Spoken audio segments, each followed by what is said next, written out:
Hadis merupakan kalimat mushtaq dari kalimat hadasa secara bahasa, yaitu baru terjadi, sedangkan secara istilah adalah seperti hadis berikut.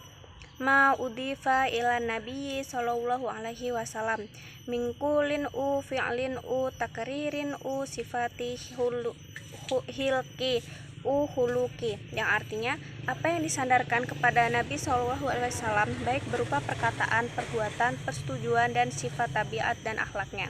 Di dalam pembahasan ilmu mustalahul hadis ada satu pembahasan mengenai khobar.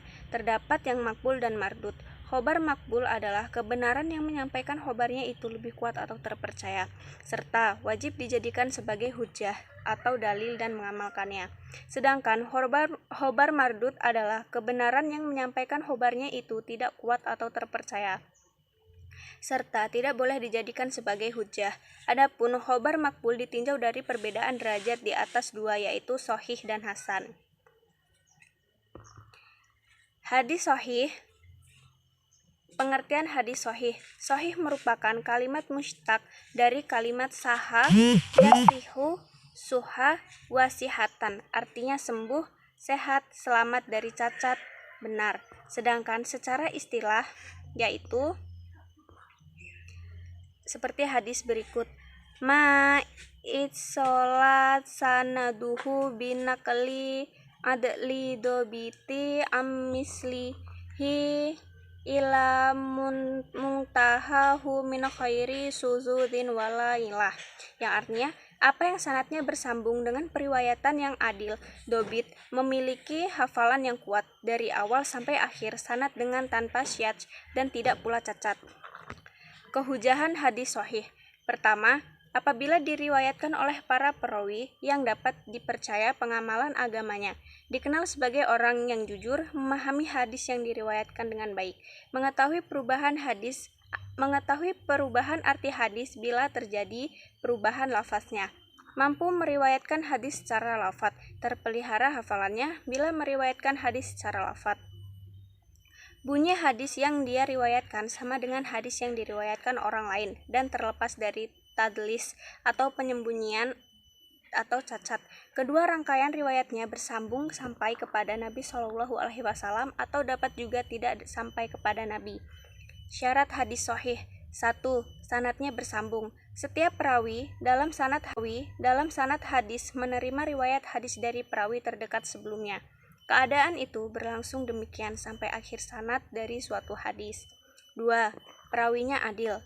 Seseorang dikatakan adil apabila ada padanya sifat-sifat yang dapat mendorong terpeliharanya ketakwaan, yaitu senantiasa melaksanakan perintah dan meninggalkan larangan, dan terjaganya dari sifat muru'ah, yaitu senantiasa berakhlak baik dalam segala tingkah laku dan hal-hal lain yang dapat merusak harga dirinya.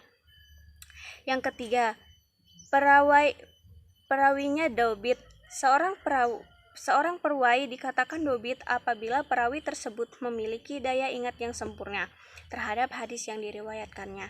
Ibnu Hajar al-Asqalani, perawi yang dobit adalah mereka yang kuat hafalannya terhadap apa yang pernah didengarnya, kemudian mampu menyampaikan hafalan tersebut kapan saja, manakala diperlukan. Ini artinya bahwa orang yang disebut dobit harus terdengar secara utuh apa yang diterima atau didengarnya, kemudian mampu menyampaikannya kepada orang lain atau meriwayatkannya sebagaimana aslinya.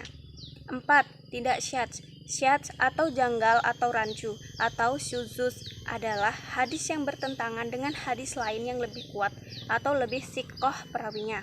Maksudnya, suatu kondisi di mana seorang perawi berbeda dengan rawi lain yang lebih kuat posisinya. 5. Tidak berilat. Hadis berilat adalah hadis-hadis yang cacat atau terdapat penyakit karena tersembunyi atau samar-samar, yang dapat merusak kesohihan hadis. Dikatakan samar-samar karena jika dilihat dari segi zahirnya, hadis tersebut terlihat sahih. Adanya kesamaran pada hadis tersebut mengakibatkan nilai kualitasnya menjadi tidak sahih. Adapun contoh hadis sahih adalah sebagai berikut. Bismillahirrahmanirrahim. Hadasna Abdullah ibn Yusuf qala akhbarana Malikun an ibni Syihab am Muhammad ibn Hubairi bin Hubair bin Mut'imi an abihi qala sami'tu Rasulullah sallallahu alaihi wasallam qara'u fil maghribi bit-taur. Riwayah Al-Bukhari, yang artinya telah menceritakan kepada kami Abdullah bin Yusuf. Ia berkata, telah menghabarkan kepada kami Malik dari Ibnu Syihab dari Muhammad bin Jubair bin Mat'ami dari ayahnya. Ia berkata, aku pernah mendengar Rasulullah Shallallahu Alaihi Wasallam membaca dalam sholat maghrib surat At-Tur. Hadis riwayat Bukhari, kitab azan. Kitab-kitab hadis yang menghimpun hadis sahih secara berurutan sebagai berikut. Yang pertama, Sahih Al-Bukhari, yang kedua Sahih Muslim, yang ketiga Sahih Ibnu Khuzaimah, yang keempat Sahih Ibnu Hibban, yang kelima Mustadrak Al-Hakim, yang keenam Sahih Ibnu As-Sakan, yang ketujuh Sahih Al-Albani. 2. Hadis Hasan. Hasan secara bahasa adalah sifat yang menyerupai dari kalimat al-husna, artinya indah dan cantik.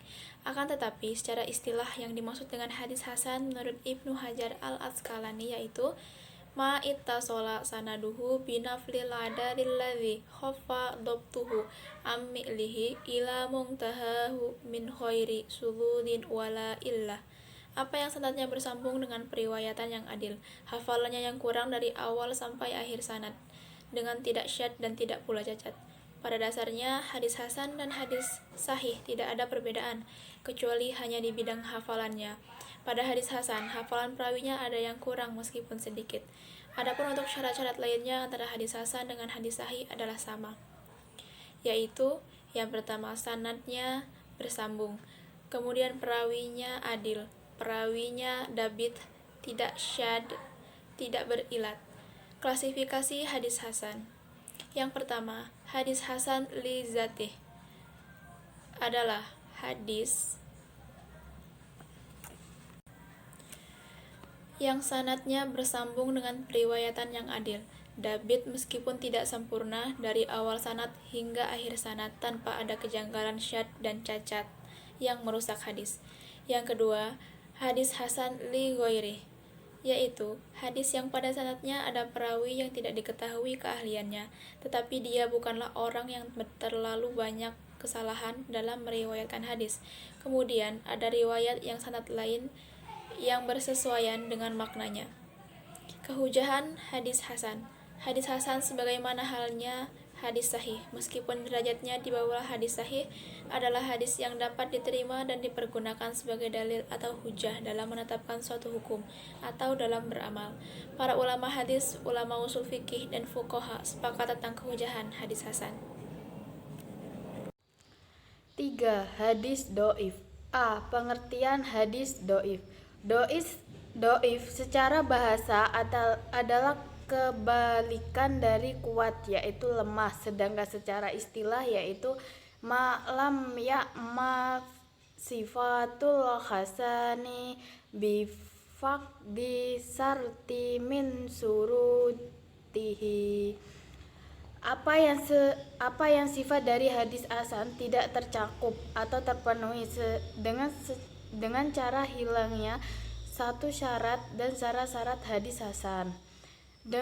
Dengan demikian, jika hilang salah satu kriteria saja, maka hadis itu menjadi tidak sahih atau tidak hasan.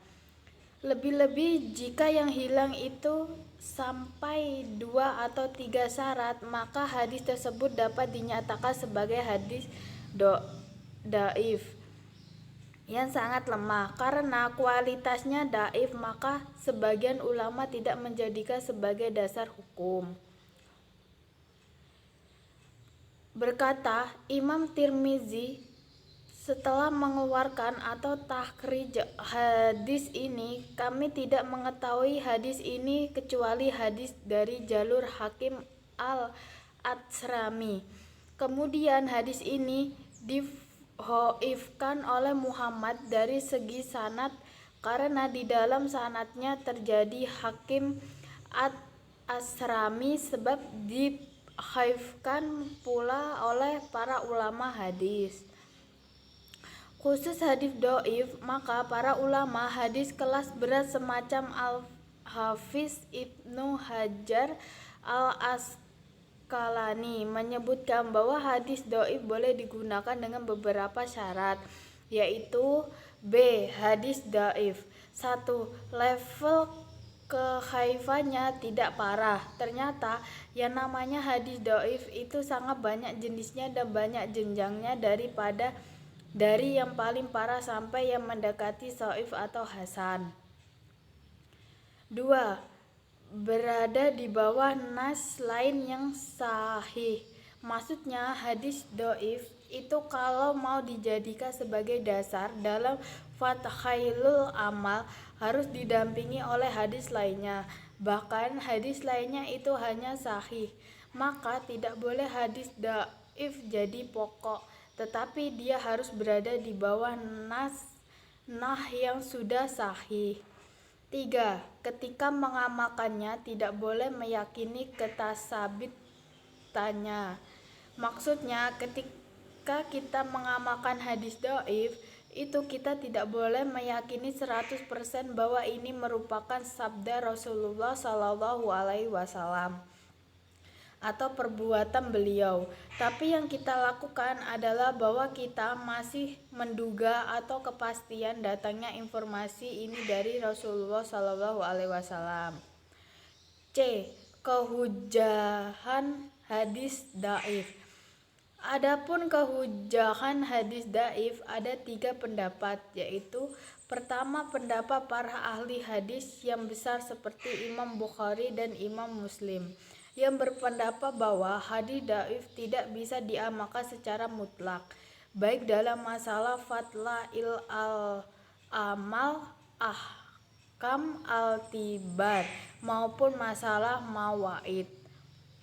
Perkara-perkara agama tidak dapat didasarkan kecuali pada Al-Quran dan Sunnah Rasulullah SAW dan sahih. Adapun hadis dhaif adalah hadis yang bukan sahih, dan pengambilan hadis dhaif dalam masalah agama berarti menambahkan masalah-masalah syariat yang tidak diketahui dasar ilmunya, padahal ada larangan dari Allah Subhanahu wa Ta'ala yang tidak boleh mengikuti sesuatu yang tidak didasarkan atas ilmunya.